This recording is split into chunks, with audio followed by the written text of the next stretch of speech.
అల్లకల్లోలు లేకుండా ఉండాలంటే, సురక్షితంగా సుభిక్షంగా ఉండాలంటే, దేశం పురోగమించాలంటే, అన్నిటికీ మిక్కిలి ప్రపంచ చిత్రపటం మీద భారత్ కి గొప్ప గుర్తింపు గౌరవం రావాలంటే ఇవాళ మోడీ గారి 10 సంవత్సరాల పరిపాలనలో అది చూస్తా ఉన్నాం కాబట్టి దాన్ని నిలుపుకోవాలనేటువంటి భావన వచ్చింది. దానికి ఉపన్యాసాలతో రాలే, వేరే ఏదో మిస్ప్రైజ్ చేస్తే రాలే. సుదీర్ఘ 10 సంవత్సరాల ప్రయాణంలో ఎన్ని అడ్డంకులు వచ్చినా అవన్నీ అధిగమించి దేశాన్ని పురోగమింపజేయడంలో మోడీ గారు విజయం సాధించినట్టుగా నేను భావిస్తాను. గతంలో మనం పరిపాలన చూసినాం. నేను నా చిన్నతనం నుంచి నేను చూస్తున్నా 77 తర్వాత ఈ దేశంలో 1977 తర్వాత 2014 వరకు సంకీర్ణ రాజకీయాలు, అతుకుల బొంత సంసారాలు, ఎప్పుడు ప్రభుత్వం ఉంటుందో ఎప్పుడు కూలిపోతుందో, ఆ ప్రభుత్వంలో ఉన్న పార్టీలు ఎవరికి వాళ్ళగా ఎట్లా బ్లాక్ మెయిల్ చేస్తాయో, ఎట్లా సొంత ఎజెండా అమలు చేస్తాయో అవన్నీ మనం కళ్ళారా చూసినాం.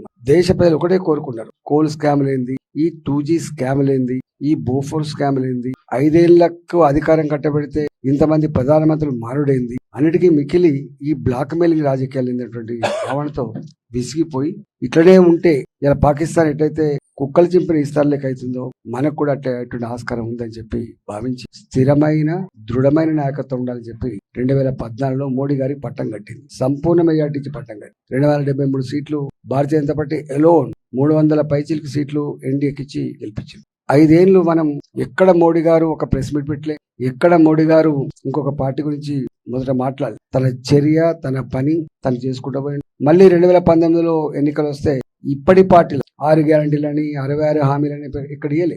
నా పరిపాలన మీరు చూసిండ్రు, నచ్చితే మళ్ళీ మనకు పట్టం కట్టండి. నేను దేశానికి సేవ చేసే ఒక సేవకుని మాత్రమే తప్ప పాలకుని కాదని చెప్పిండు మోడీ గారు.